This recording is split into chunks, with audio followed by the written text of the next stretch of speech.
What if the secret to success wasn't just talent or hard work, but unshakable confidence? Welcome to Grasp Confidence, the podcast where visionary thought leaders, speakers, and entrepreneurs unlock the mindset and strategies for lasting success. I'm your host, LaFon Gooch, CEO, two-time best-selling author, and international TEDx speaker, and I can't wait to help you step into the most powerful version of yourself. Let's dive in. What if wealth wasn't just money, but consciousness in motion? Today, I'm joined by Christopher Mackin, a former wealth advisor who turned a life-changing Sedona awakening into a mission. From conscious investing and clean water innovation to ocean conservation and spiritual wealth, this conversation expands how leaders think about abundance.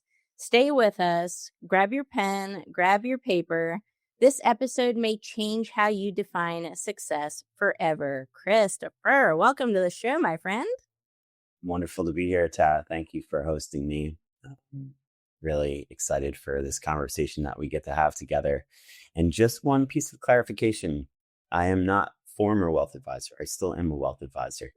I just have other ventures that I've created over the past few years as well. And you've been doing it for over 20 years, and you're in the process of writing a book. You've got all of these really amazing, exciting things happening right now. And just so everybody knows our background and how you and I met, I think it's a story worth telling. You and I met on a private island in Belize on a retreat. What is it? Less than 2 months ago, right? Mm-hmm. Very exciting. You don't get to say that about everybody, but it's a cool story, right? It's a great story. And it's one of the perks of the job. You know, I over the past few years, as I've done a lot of like inner work, you had mentioned my trip to Sedona where I had this spiritual awakening. That kind of led me down this path of doing a lot of inner work and going on retreats and masterminds. And it led me to actually create a company supporting retreat leaders and finding sacred spaces like the one that we met at. And so I have another platform. I have a platform called Sacred Homes. It's like Airbnb for sacred spaces. So Pranamaya is one of our sacred spaces. And what happens is, as a founder of that, we get invited to come visit the spaces. And for me, I just have to pick and choose my spots. I can't do them all because we have about 600 properties around the world. But I love being in retreat, meeting fellow amazing entrepreneurs like yourself that are doing great things in this world. So it's such an honor and pleasure to be here today. Absolutely. Well, it's just such a cool story, right? We met on a private island in Belize, and then our group took a day to go to the rainforest, the jungle there, and just be in nature and disconnected from a lot of noise, right? A lot of kind of hustle, bustle, grind energy. And it was nice. There was a couple of things I really picked up on just being there in that presence. And, the owner of the retreat center, he's a billionaire, a very nice gentleman. He was kind enough to host us. One thing I noticed was, his prioritization of play. And I thought that was interesting too, right? Being surrounded by nature, being disconnected from a lot of noise and distractions, prioritizing play. And it got me thinking, how do you build wealth? What are like the tools that you need as a person? Because I do believe it starts with you to actually build sustainable wealth and attract abundance into your life. And then I met you, of course, and you're writing this amazing book about this subject, right? Building wealth. And I thought, there is a spiritual component to this, Christopher, isn't there? I believe so. Yeah. So there's two ways to build wealth. One, you can build it from a rooted place. Two, you can build it from an unrooted place. And we talked briefly about this when we met around, the success that people have had. I mean, many billionaires have built success from a very unrooted place. And I believe that as a result of that, they feel still a lack, regardless of how much they have. There's a uh, there's a disconnection between, their purpose and their wealth that they've created. My recommendation is to build it from a place of uh, regulation, right? And um, the purpose of doing that is to be able to have a really great human experience while you are expanding your wealth. And along the way, you get to align your decisions with your values. And when it comes time to, stewarding capital, you steward wisely from a place of like being aware of all your surroundings and having a deep connection with what you've built to how you're moving that energy through the world. There's a lot of abundance money manifestation programs out there, and really they're pushing this idea of like, oh yeah, infinite abundance. You can uh, as long as you can manifest anything, right? So let's manifest money, right? So there's this like heal, pray, expand, earn more Mm. program focus right now, but it's like putting whipped cream on poop, right? Exactly. Yes, What exactly. I help people do is build true wealth, and what that means is um, paying attention to what your inner experience is, starting to like heal that inner experience and do so through a combination of different techniques and tools, so that you can have that more aligned path to stewardship. There's a lot to unpack there, right? And a lot of this is what I call, building internal capacity to hold it, right? To sustain it. And it's through that stewardship, through that it's a wisdom. This is not something that's built in a flash, something that's instant gratification because I think that, you can gain money quickly but then lose it just as fast, right? We see this example with lottery winners all the time. Mhm. So it's not about gaining it for the sake of gaining it for a quick short-term gain. It is a financial stewardship.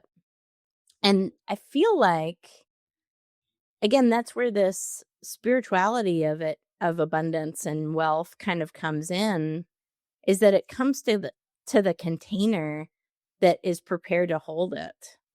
Of course, yeah. In order to build wealth, you need to be able to receive it and recognize your value. What I find that a lot of people do is they diminish their self worth and value and almost kind of talk themselves out of like asking for, whether it be whatever kind of business that they're offering, you know, and depending on how much competition they have in their business, a lot of people are kind of on the what's the best price I can offer, as opposed to what value am I providing. So if you're providing like infinite value, well, you got to kind of readjust like what it is that you're asking to receive in exchange for that value.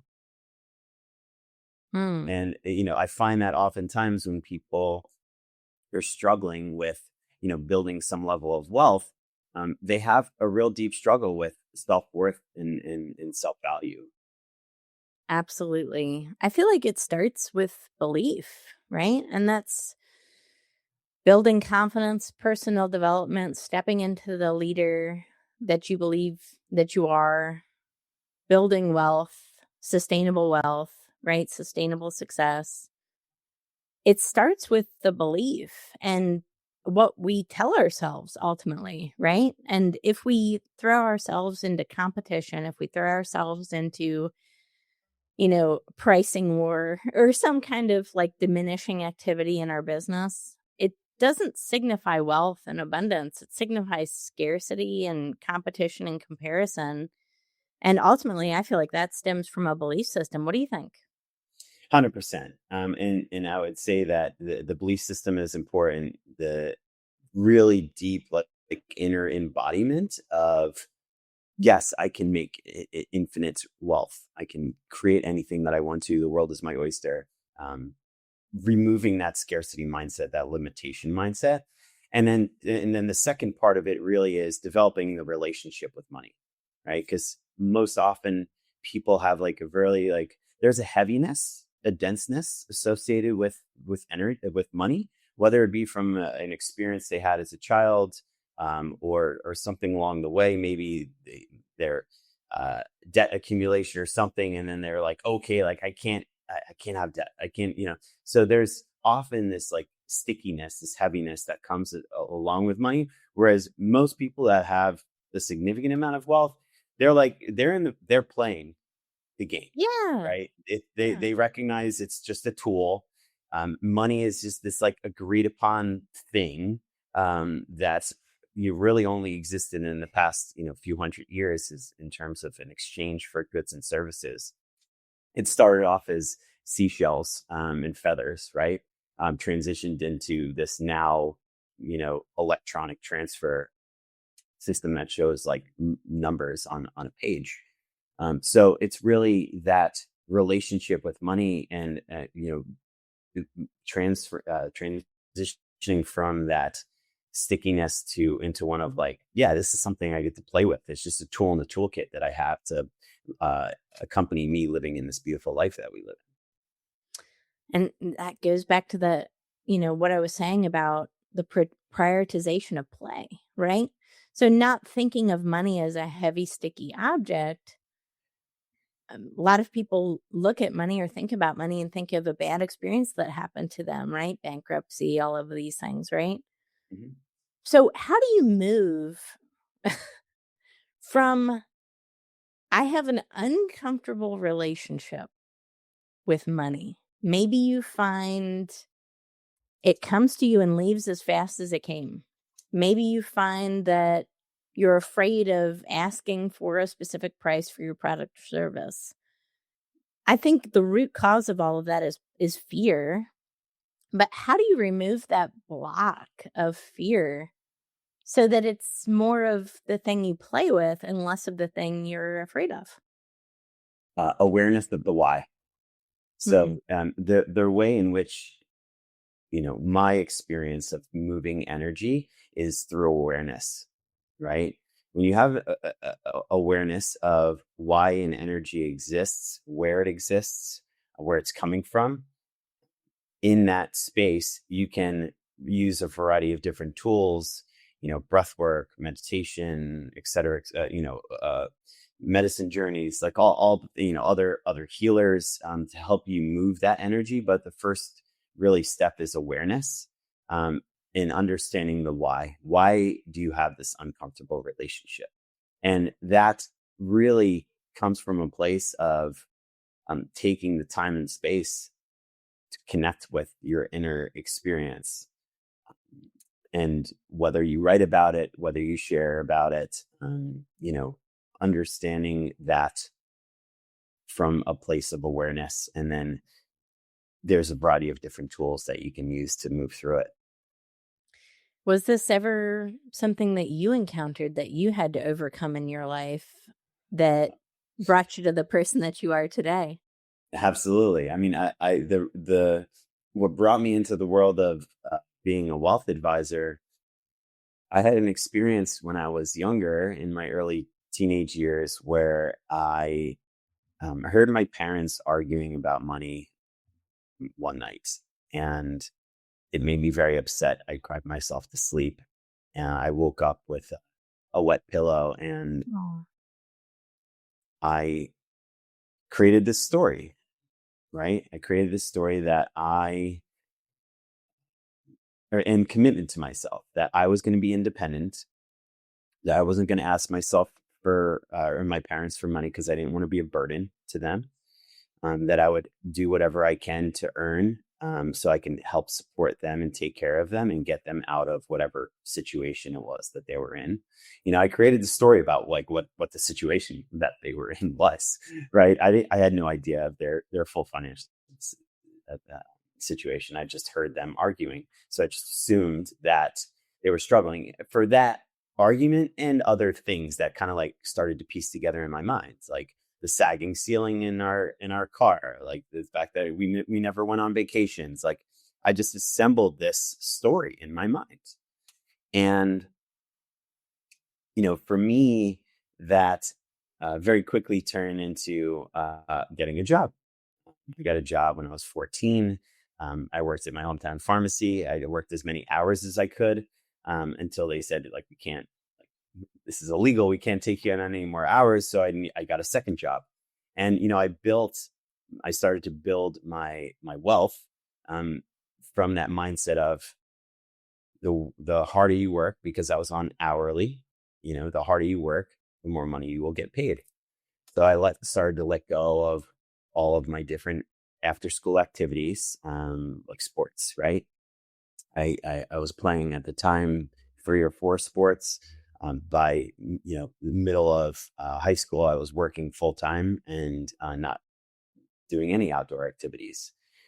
So at one point, I went on a sailing trip with my uncle and my father, and brand new sailboat. We were moving it from where he just bought it down to its new home. And I was like, Uncle Ed, how did you buy this boat? And he said he bought it off his stock earnings. And I was like, Dad, like, why don't we have a brand new boat like this off of your stock earnings? And he was like, I'm not into stocks. Like, I don't do that thing. And I'm like, why aren't the two of you talking about your stock ideas and helping each other? And I really started to understand how most families don't talk openly about money. It's like this thing now, like we can't talk about, we can't share. So for me, at that point forward, I wound up like opening up my first brokerage account as soon as I got home. And I had my uncle kind of teach me, the ropes of selecting stocks. And it was right around the .com bubble, which was an interesting period of time to be starting investing. And I decided, when I went to school, that like, this is what I want to do. I want to help people like figure out how to invest and make smart decisions about their money and do all the things. And for me, like initially it was coming from that place of just wanting to help and be of service. And then it kind of like the first year when I had a lot of success in this business, it started to kind of turn on, wow, I can make even more. Right. So the energy started to shift from going in like life purpose dharma to then, wow, I can make all this money. I'm going to work as hard as I can to make as much money as possible. So I didn't even know why. I just wanted to make a lot of money. I wanted to do all these fancy things, blah, blah, blah. And, the experience over the past 20 years, I can talk a lot more about, but that was the foundations of what brought me into this world of supporting people in the way that I do. I love that story, and I echo that so much. I remember watching my mom, when we used to have the actual physical checkbooks, right? Yeah. Balancing her checkbook. And I remember her stressed out at the dining room table. Mm. That image is like burned into my brain. I'm not the only one, Christopher. I mean, a lot of us grew up that way. When you said never took a vacation, same, right? All the kids would go, after summer break, we'd come back the next year. They'd have all these cool vacation stories. I didn't. So it was always this like thing of, I don't have. It was like a lack. I felt the lack, right? Mm-hmm. And it took a long time to get over that. And it wasn't easy. It definitely took some time and a lot of inner work for me to shift that mindset and those beliefs. And really, what I found is it's the identity that I am capable of this, I am worthy of this, and I am not a poverty person. That was something maybe that happened to you, but that doesn't mean that that becomes your identity, that that's something you carry forever. That took me a long time to overcome, and I think a lot of people are that way. So it sounds like you went on this trip with your uncle. He was versed in stocks and all of these different things. You came home that day, opened your account, and you got to work. And then I love how you're helping other people since then, but it sounds like the money wasn't the only answer, right? It sounds like it also has to you have to feel fulfillment as a human being. You have to feel purpose as a human being, right? What can you talk a little bit about that? Yeah. My belief in, I think true wealth comes from that place of doing what you love or doing what you at least enjoy. You can't have the Sunday scaries. Like if you, Yeah. Ew. on Sunday, like dreading, like going, like starting your work day the next day, or if you're not willing to spend a little bit of time, on the computer on a Sunday to like line up your week, because you're excited about it in some way, shape, or form. Like you actually like feel good about it, right? Mhm. Um, that has to be like that has to be a component of it, right? Because how we earn and the energy in which we earn, I think, is very much correlated to our experience because we spend, half of our, almost half of our life, like working, right? Yeah. Um, the other is balancing between the doing and the being. So, for me, that's been quite an experience. Yeah. And it's also super cyclical. Um, I definitely go through ebbs and flows where I'm like in real deep like work mode. And then other times where I'm, very much in a chill mode, being mode. And sometimes where I feel like I'm like really good balance between the two. It doesn't need to be sequential. It can be cyclical, but understanding that you're not giving up like certain things in order to create, right? Like a lot of people that want to like save the world and do all these things for humanity, like they're suffering inside. So it's coming from a place of uh, a lack of resources inside, right? Mm. Like they're trying to take care of the world from a cup that's half full, or maybe even less. Yeah. Um, my belief is even if you save the world, but you can't save yourself, that, it's that you're going to look back on your deathbed and, you're going to be like, oh, like I did all this and suffered along the entire way. So, the balance of being and doing, I think is really important in that we take care of ourselves from a mental, physical, spiritual standpoint as we're in this creation mode and having fun doing it. Right. Like, the owner of Pranamaya, like he is someone who's, he's been in real estate his entire career. He has enjoyed it, but now he's like, in the later part of his life, he's starting to really like get into that play moment where he could have done that, 30, 40 years ago and still been successful. It's just a choice of path. And then the last piece, which I think is the most important, is giving back. And Yes. the, Absolutely. the reason why I say it, I think it's the most important is studies have actually shown where they analyze like your brain chemistry, and people light up the most when they're in service. Okay. So if you're not in service, if you're not connected to something greater than yourself, you're always going to have this disconnection. For me, I personally am deeply passionate about ocean conservation and providing an abundance of clean drinking water to everyone in the world. So a lot of the things I do in life kind of revolve around those two elements. And, it's not to say that I still don't, a few weeks ago, I went and uh, volunteered at a local food shelter and, cooked meals for the day and, prepped a bunch of food. Uh, a couple weeks ago, I, wrote a check to a friend who needed some assistance, and, they lost their home. So, it's just like they were doing a fundraiser. So, a combination of like sending, sharing money, sharing your energy from a place of like, I get to do this, right? As opposed to like, oh my God, I don't know if I could afford doing this, blah, blah, blah. Making that contribution from a place of resourcefulness and knowing that as you're sending out, it's coming back. Not doing it because it's coming back, but just knowing that it's coming back to you in an amplified way, right?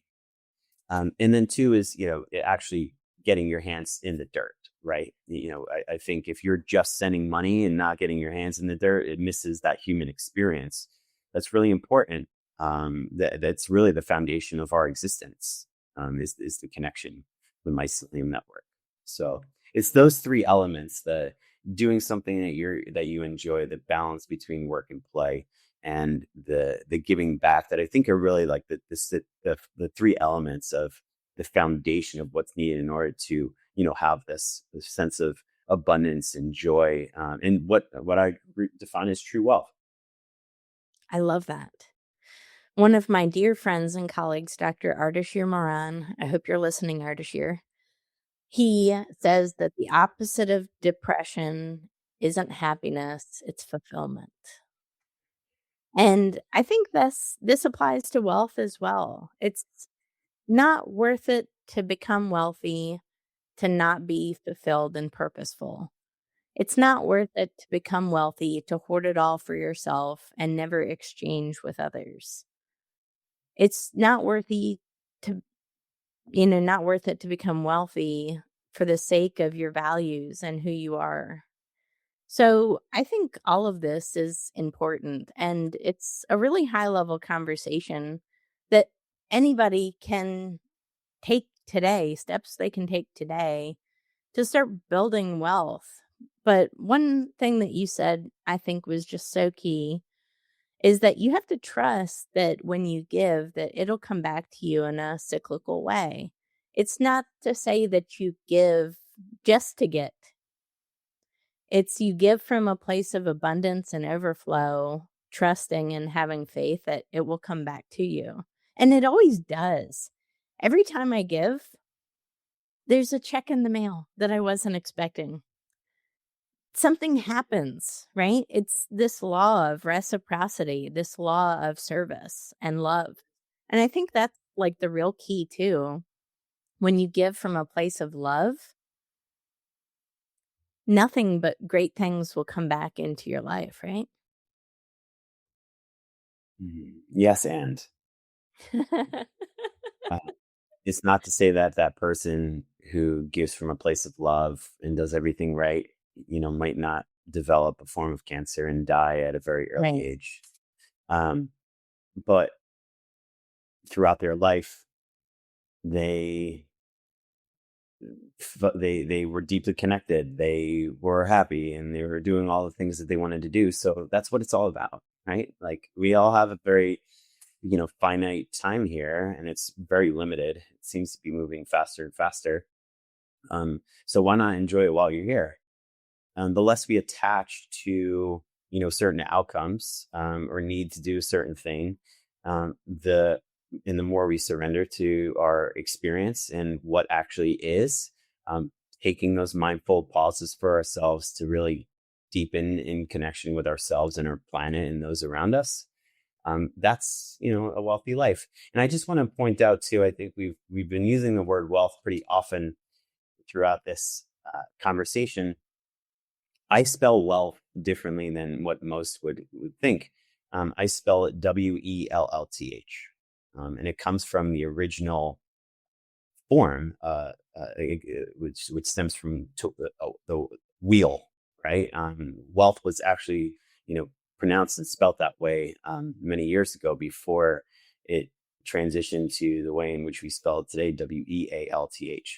And my definition of that is really like a holistic state of abundance that's characterized by creation from purposeful place, that balance being, and that conscious connection to community and nature, um, which brings us to this place of aligned, generous giving.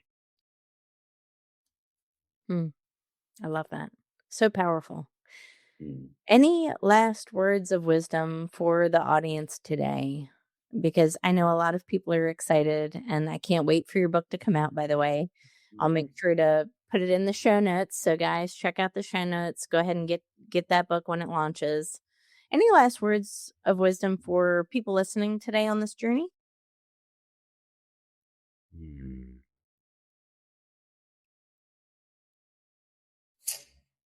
Yeah. Grace. I think that many people judge themselves for, mistakes that they've made, or things that, if they're in a current experience, they kind of look back at like the things they did to kind of like lead them to that experience. And then they judge themselves for it. And they kind of, yeah, they create this experience for themselves that does not let them to move through that with like ease and grace. And, I just, right now, like every moment in time is like a great time to just like honor where you are in the process of life and in the process of building wealth, of creating abundance, of whatever it is. And just know that you can change your experience with your choices at any one point in time. Love So that. the more we can not judge ourselves and just give us grace for our experience, that it's brought us to this point where we are today. And that if we want to make a different choice tomorrow, we can do that. And that's all that matters, right? Not what happened, but what we're aware of, what we know we want to shift, and making conscious choices with our words, with our actions, that change our experience. Mm. Powerful last words. I love it. Wonderful. Thank you so much for this amazing interview today. And thank you so much for everyone who tuned into this episode of Grasp Confidence Podcast. Guys, write in Apple the favorite takeaway from this episode, this recording with Christopher Mackin. What was your favorite takeaway? What did you learn? Was there something that he said or I said that helped you further your life, increase your wealth, and step into confidence? Let us know in Apple, and we will see you on the next episode. Take care.